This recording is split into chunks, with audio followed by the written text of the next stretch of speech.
La session 1, elle continue, on va même accélérer, booster, en tout cas c'est sous cet angle que TF1 perçoit la data et son partenaire évidemment SAP aussi.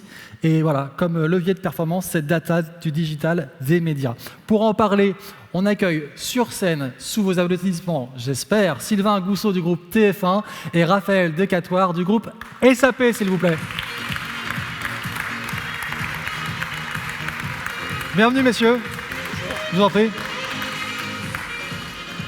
Et c'est à vous qu'à revient la petite zapette. Merci. Je vous en prie. Bonjour à tous, ravi d'être parmi vous. On va continuer à vous partager des retours d'expérience sur des beaux projets data. Alors, SAP, quelques mots, vous nous connaissez sans doute sur tous les sujets, nos métiers classiques qui sont les métiers liés à l'administration, la finance, les ERP. Mais sachez qu'on est également très présent sur tous les sujets, les enjeux liés à l'expérience client et à la transformation digitale. Pour vous donner un ordre de grandeur, on a à peu près aujourd'hui 20 000 entreprises que l'on accompagne sur ces enjeux. Or, quand on parle d'expérience client, très vite on parle d'hyper-personnalisation. Et quand on parle d'hyper-personnalisation, il y a un sujet qui émerge très rapidement qui est la data, et notamment la data client. Donc on a aujourd'hui toute une série de solutions sur ces sujets pour collecter la donnée client. La donnée client, ça va être la donnée d'identité, de préférence, de consentement également. Et c'est de cela dont on va vous parler aujourd'hui. Et je suis ravi que Sylvain ait accepté de venir témoigner de ce qu'on fait avec TF1 depuis maintenant, j'allais dire 5 ans, mais c'est presque 6 ans. Et pour lancer la conversation, j'ai envie de dire, Sylvain, le secteur des médias, on le voit tous, on l'expérimente tous, on sent que c'est un secteur qui est traversé par des transformations fortes sur les contenus, les usages, les formats, les devices. Est-ce qu'avec ton œil avisé d'expert du domaine, tu peux nous donner ta vision de cette transformation digitale dans le secteur en général et peut-être plus particulièrement chez TF1 ? Ah, on a un petit... Ah, voilà, c'est bon. Bonjour à toutes et à tous. Oui, merci beaucoup, Raphaël, de m'accueillir. Oui, effectivement, on va parler un peu de transformation digitale, mais finalement, pour vous dire que, avec toute l'humilité, que finalement, la transformation digitale dans les médias, elle est terminée, en fait. Elle est terminée parce que quand on est un leader dans le monde des médias aujourd'hui, on ne peut plus être absent du digital et on a dû faire notre mue digital aussi vite parce que les utilisateurs, les clients se sont eux-mêmes transformés. En fait, vous le voyez, en 2 ans, on a gagné 21 minutes sur les contenus digitaux, on a perdu 5 sur la télévision classique qui s'appelle linéaire. Tout ça parce que finalement, les clients, les abonnés, les téléspectateurs, quelle que soit la manière dont on l'appelle, vous, moi, sont de plus en plus équipés avec des produits digitaux comme les Smart TV, pratiquement un foyer sur 2, les smartphones 80%. Donc c'est vrai que c'est un niveau d'équipement qui a forcé finalement l'univers des médias à se transformer. L'offre a accompagné, il y a 9 millions d'utilisateurs de services de vidéo à la demande, comme un Netflix par abonnement, je veux dire, comme un Netflix typiquement. Et même les plateformes plus classiques qui offrent du replay pour pouvoir revoir les programmes des chaînes ont cru, 15% pour MyTF1, qui est la plateforme de replay du groupe. Alors, une transformation digitale réussie, c'est aussi une transformation digitale qui s'accompagne finalement d'un accroissement des revenus sur la partie digitale. Et là, force est de constater que finalement, le chiffre d'affaires, lui, a complètement explosé en 10 ans, multiplié par 4. Et puis, on en reparlera, l'année de la télévision segmentée, c'est 2021. Je rappellerai à tout le monde ce que c'est dans quelques minutes. En définitive, ce qu'on peut dire aujourd'hui dans le monde des médias, où cette transformation digitale est terminée, c'est que oui, le contenu est toujours roi. C'est toujours vraiment la qualité du contenu qui fait que vous venez sur Netflix, qui fait que vous vous asseyez en famille pour regarder un The Voice ou une finale de Koh-Lanta, ou qui fait qu'avec HPI saison 2, on fait toujours 9 millions de téléspectateurs. Donc c'est toujours le contenu qui est roi. Mais maintenant, le contenu, il doit être positionné et offert dans un média, dans un univers de plateforme. Et donc c'est la technologie et la data qui vont faire en sorte que la valeur se crée autour de cet univers de contenu. Donc le contenu et les médias sont devenus de plus en plus digitaux. Merci Sylvain, c'est très intéressant et je suis toujours impressionné par la maturité digitale que vous avez dans le secteur sur ces sujets. Et ça m'amène 2 questions d'emblée. La première, c'est du coup dans ce panorama que tu viens de décrire, qui est encore une fois très, très mature, où se positionne la data concrètement? Et au-delà de ça, chez TF1, comment est-ce que là aussi concrètement vous utilisez la data pour générer de la valeur et des revenus? En fait, on ne peut pas aujourd'hui faire autrement que créer de la valeur avec la data en la mettant partout. Donc finalement, la data, elle est partout dans l'univers du média digital. Elle donne la capacité finalement de créer un produit et d'améliorer un produit qui réponde aux attentes des consommateurs. Elle permet évidemment de connaître, de mieux maîtriser et d'accompagner les clients dans l'engagement qu'ils ont vis-à-vis du média. Et puis, bien sûr, elle permet de créer les revenus, puisqu'on est dans un média digital avec un univers principalement publicitaire, mais pas que. Si on fait 2 secondes sur le produit, alors le groupe TF1, j'ai rappelé ses grands actifs digitaux. Finalement, là, c'est assez classique. Vous avez une data qui va travailler autour de l'usage et de l'audience. L'audience est quand même un indicateur dans le monde des médias extrêmement important puisqu'il est finalement un indicateur de la capacité à commercialiser fortement la publicité. Mais la data, c'est aussi tout cet univers de recommandations, de personnalisation qui sont essentiels. Et qui permettent de faire tourner différents algorithmes que mes équipes permettent de mettre en place, notamment sur un MyTF1, mais aussi sur un Marmiton pour pouvoir recommander une recette de cuisine, et sur un TF1 Info pour pouvoir recommander des articles, voire même un journal télévisé personnalisé, puisque c'est l'une des dernières innovations de ce produit. Donc on utilise de plus en plus la data, qui est même finalement un des cœurs de promesse maintenant de certains produits. Et donc vous avez une capacité à renforcer l'engagement qui est de plus en plus forte. L'UX, la qualité de service également. Les revenus principaux d'un média gratuit, c'est la publicité. Alors la publicité digitale, elle était classiquement celle que vous voyez sur les replays. Et puis vous avez la télévision segmentée.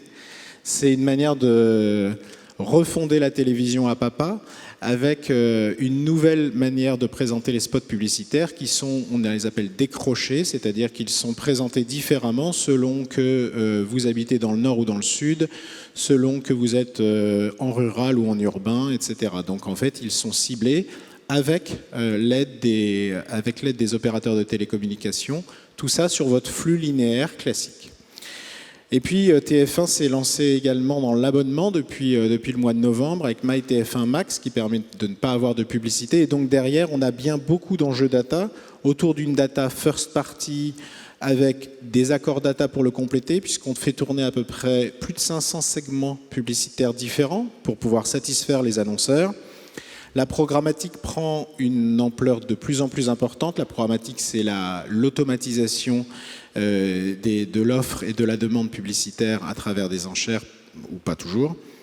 Les abonnements dont j'ai parlé, qui sont essentiels. La data est là pour, finalement, maintenant, on parle d'ARPU, on parle de lifetime value, on parle de rétention, de churn. Ce sont des mots qu'on n'utilisait pas chez TF1, puisque finalement, le client devient un des 3 piliers essentiels. Alors justement, le client, c'est aussi grâce à vous qu'on le travaille et qu'on le travaille bien, puisqu'on utilise votre solution qui s'appelle Giga, enfin qui SAP Giga depuis 2016, c'est ce que tu disais. C'est une solution finalement à mon niveau, je l'appellerais de base de données client. Peut-être que tu rappelleras un peu plus ce que c'est que cette solution. Mais pour nous, c'est ce qui permet d'avoir une vision client autour de 27 millions de clients qui sont logués. Pour regarder MyTF1, vous êtes conduit à vous inscrire avec votre adresse email. Derrière, il y a bien un sujet de data first party. On ne dépend pas des cookies tiers en grande majorité. Donc on est assez résilient par rapport à toutes les évolutions qui sont devant nous. Mais derrière, avoir des clients et autant de clients, ça nous oblige également à gérer les identités et leur consentement. Donc là aussi, en ayant une base de données commune et en étant capable de suivre suivre les consentements et de ne donner aux utilisateurs que ceux pour le quoi ils ont consenti, ça permet effectivement d'avoir un CRM et une segmentation client qui sont là aussi très efficaces. La segmentation et le CRM, c'est la capacité à faire des emails, c'est la capacité à faire du push. Quand on est un média d'information, c'est la capacité à faire du push instantanément. Quand on est un gros média comme MyTF1, c'est la capacité à envoyer des emails ou des push notifs à des bases clients qui sont colossales. Donc on a bien des enjeux autour du CRM qui sont et volume et rapidité. Donc ça donne maintenant une assez bonne vision de tout ce qu'on fait avec la data. Elle est partout, elle active la valeur autour de ces 3 piliers, le produit, les revenus et les clients. Et c'est comme ça finalement aujourd'hui que sont construits les grands médias digitaux. C'est très clair, merci. Et encore une fois, moi je suis impressionné par la maturité que vous avez sur ces sujets. On est ravis de vous accompagner sur tout ce pilier client, parce qu'on le voit chez TF1, mais c'est pareil chez nos autres clients, cette connaissance fine du client, la captation des données d'identité, la collecte des données de comportement, d'usage, de préférence, de consentement, ce que fait la solution Giga, c'est fondamental. Au-delà de ça, donc on voit que vous êtes très en avance, vous avez une position de leader, on en parlait tout à l'heure, tu confirmais que vous avez encore des chiffres hyper impressionnants et que vous êtes très clairement dans les leaders sur ces sujets sur le marché. On imagine néanmoins que vous avez encore des ambitions, des projets. Est-ce que tu peux nous dire quelques mots sur ce qui peut être ta roadmap ou ton agenda sur les années à venir en tant que CDO de TF1 ? Volontiers. On va partager des choses que je pense vous surprendront pas vraiment, parce qu'en fait, aujourd'hui, il n'y a pas un Chief Data Officer sur la place de Paris ou même dans le monde qui n'a pas la conformité et la qualité de données sur son agenda. La conformité, c'est tous les enjeux, effectivement, autour de la gouvernance, autour du respect des données personnelles. Et donc, on a bien un sujet autour aussi de la qualité des données. Vous le savez, vous les manipulez ou vous les utilisez. Vous ne pouvez pas aujourd'hui, avec l'ensemble de la data qui infuse partout au sein de vos produits, de vos revenus et de vos clients, vous passer d'une équipe de moyens qui sont dédiés à la qualité des données. Et aujourd'hui, c'est un travail de tous les jours. Donc pour moi, c'est à l'agenda depuis quelques années déjà, mais c'est à l'agenda de tous les CDO. Quand on est un média digital, on a bien un sujet sur les cookies tiers. Une partie de nos actifs est moins loguée que d'autres. TF1 Info, Marmiton, Doctissimo sont moins sur des bases loguées. Donc, c'est assez naturel qu'on recherche des solutions et on sait que le marché se forme progressivement autour de nouveaux identifiants. Mais néanmoins, on reste persuadé que la data first party, c'est quelque chose auquel on a déjà accès. MyTF1, c'est beaucoup de data first party parce que pour regarder un replay de The Voice, on ne peut pas aller ailleurs que sur TF1. Et donc, les utilisateurs comprennent comprennent et acceptent finalement de se loguer pour avoir accès à ce replay. Et finalement, cette décision un peu courageuse qui a eu lieu il y a 5-6 ans maintenant, elle a permis de constituer un patrimoine de données first party, dont l'identifiant de base est l'email, bien entendu avec les consentements qui y sont associés, donc on ne fait pas n'importe quoi avec nos clients, mais ça permet de constituer des bases de données qui sont résilientes par rapport à la disparition progressive des cookies tiers. Exploiter toutes ces données, taguer les sites, récupérer les métadonnées, faire tourner de l'intelligence artificielle sur nos médias pour repérer finalement les meilleurs moments pour placer de la publicité, pour trouver les moments de recommandation les plus adaptés. C'est aussi bien sûr les sujets de personnalisation, c'est très important. Pourquoi il y a besoin de personnaliser ? Parce qu'il y a trop de contenu. Et vous le savez vous-même, les contenus médias sont en nombre. Quand vous êtes sur Netflix, quand vous êtes sur MyTF1, finalement, il faut trouver un contenu qui vous plaise au moment où vous êtes dans une démarche de recherche. La personnalisation est donc essentielle pour maintenir l'utilisateur dans son usage. Beaucoup de sites sont comme ça, mais c'est vrai que c'est très très prégnant sur les médias.